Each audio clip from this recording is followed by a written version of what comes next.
السلام علیکم ورحمۃ اللہ وبرکاتہ۔ الحمد للہ وکفا والصلاة والسلام علی سید الرسل وخاتم الانبیاء اما بعد، اعوذ باللہ السمیع العلیم من الشیطان الرجیم، بسم اللہ الرحمن الرحیم۔ معزز طلباء کرام و سامعین، گزشتہ اسباق میں ہم نے کچھ علم فقہ کے حوالے سے پڑھا، پھر اس کے بعد صاحب ہدایہ کے متعلق، اور پھر صاحب ہدایہ کے حالات زندگی، انداز تحریر، یہ ساری چیزیں ہم نے اس سے پہلے پڑھی۔ آج ہم کتاب کا آغاز کرنے جا رہے ہیں۔ ہمارے نصاب میں چونکہ ہدایہ کی دوسری جلد ہے اس سال میں، جو کہ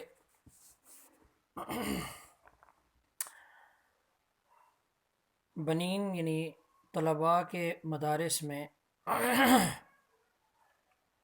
درجہ خامسہ درجہ سادسہ یعنی چھٹے درجے میں دوسری جلد ہے کتاب النکاح سے، جس کا آغاز ہوتا ہے، اور بنات میں غالباً یہ عالمیہ اول میں ہے کتاب النکاح کا نصاب۔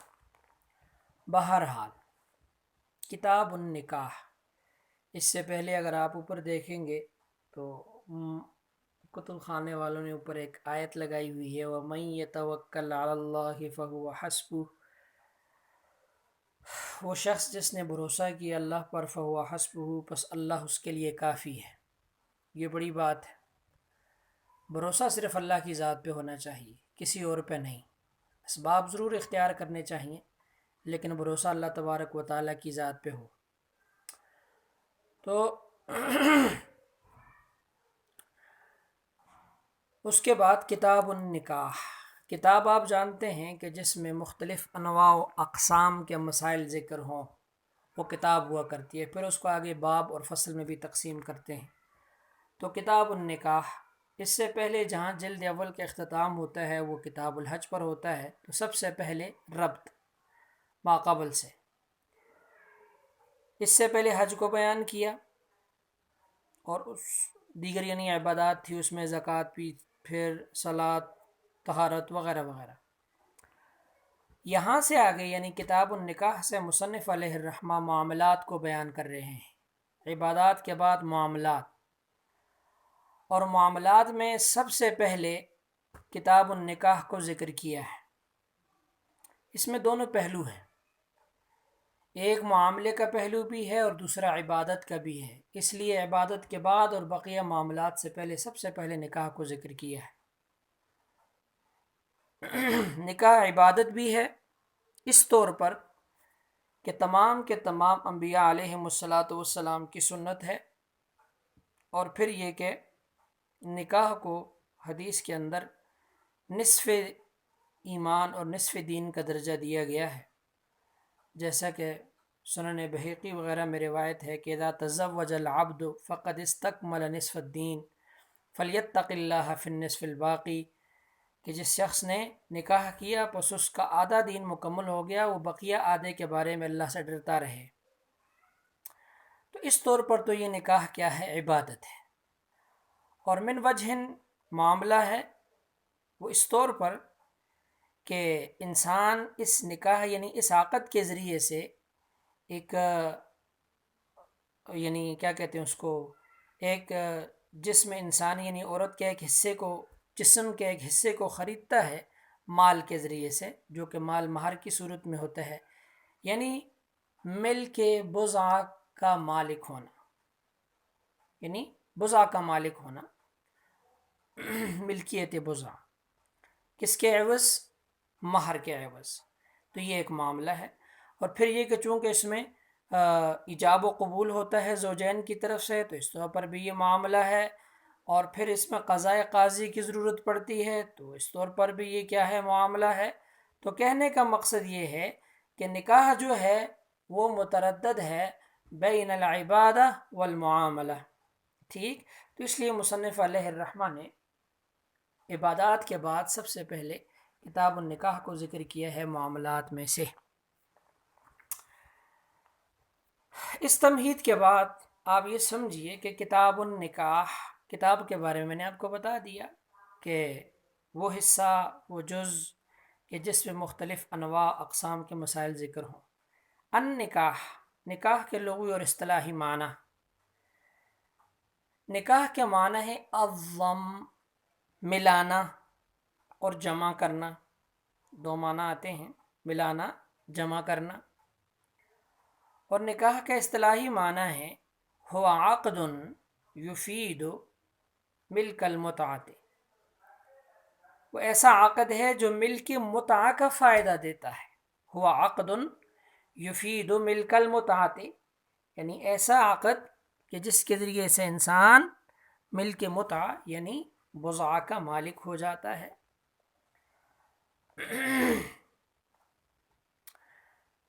لغوی اور اصطلاحی معنی جاننے کے بعد اب آپ ایک اور چیز سمجھ لیجئے کہ اصل میں جو نکاح ہے، لفظ نکاح، جیسا کہ میں نے آپ کو بتایا نا بھی ضم، ملانا،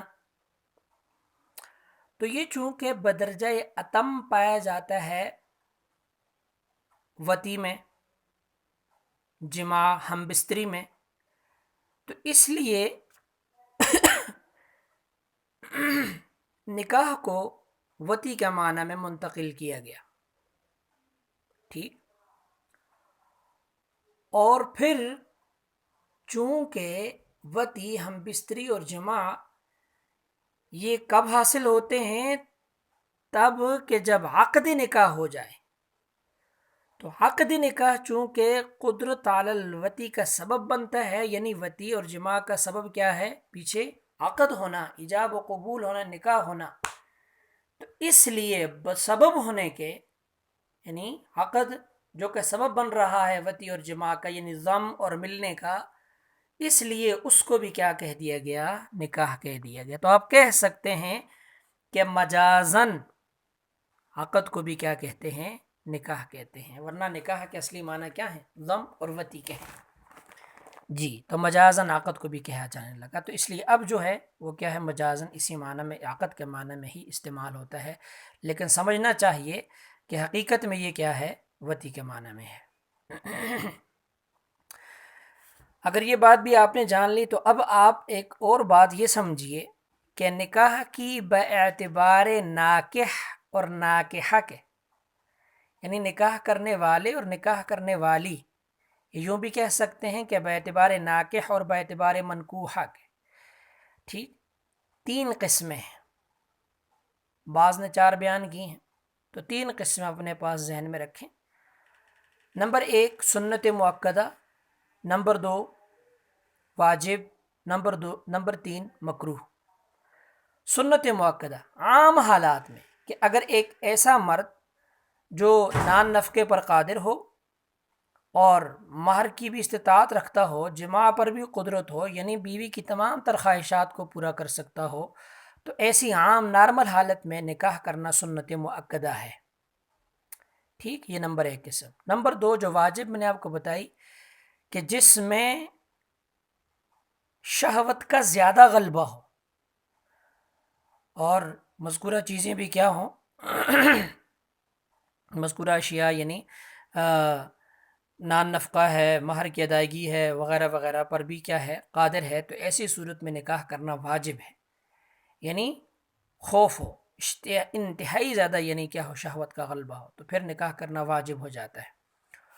اور اگر مذکورہ تینوں اشیاء یعنی نان نفقے وغیرہ یا مہر کی ادائیگی پر انسان قادر نہ ہو، یا یہ کہ بیوی کے حقوق اچھے طریقے سے ادا نہیں کر سکے گا، تو ایسی صورت میں نکاح کرنا مکروہ ہے، جو کہ میں نے آپ کو تیسری قسم بیان کی۔ تو بعض نے اس کو 4 میں کہا ہے، اور انہوں نے ایک صورت فرض کی ذکر کی ہے، جیسا کہ علامہ کاسانی رحمہ اللہ نے، صاحب بدع الصنائع جو، انہوں نے جو ذکر کیا ہے، وہ فرماتے ہیں کہ اگر کسی شخص کو زنا میں مبتلا ہونے کا یقین ہو جائے، اگر وہ نکاح نہیں کرے گا تو زنا میں مبتلا ہو جائے گا، تو ایسی صورت میں وہ کہتے ہیں کہ نکاح کرنا فرض ہے۔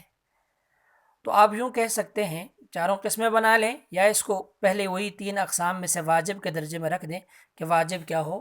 فرض کے معنی میں ہو کہ نکاح کرنا کیا ہے؟ فرض ہے۔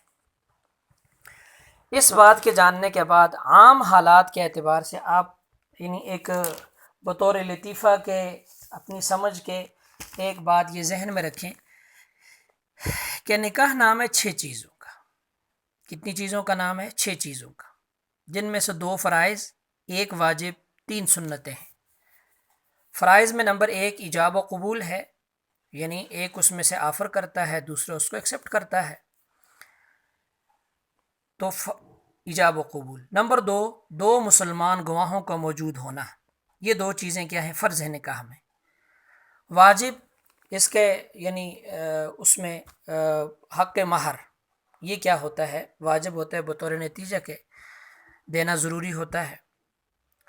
3 چیزیں ہوگی، 2 فرض اور 1 واجب، اور 3 چیزیں کیا ہیں؟ سنت ہیں. نمبر 1 خطبہ پڑھنا، نمبر 2 چھواروں کی تقسیم. رسول اللہ صلی اللہ علیہ وسلم نے چھواروں کو پھینکا ہے، تو چھواروں کی تقسیم کہ اس کو کیا کرنا؟ پھیلا دینا. اور نمبر 3 کیا ہے؟ ولیمہ. تو آج کے سبق کے حوالے سے اتنی چیزیں آپ ذہن میں رکھیے گا.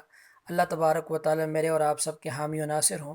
وآخر دعوانا الحمدللہ رب العالمین. السلام علیکم ورحمۃ اللہ وبرکاتہ.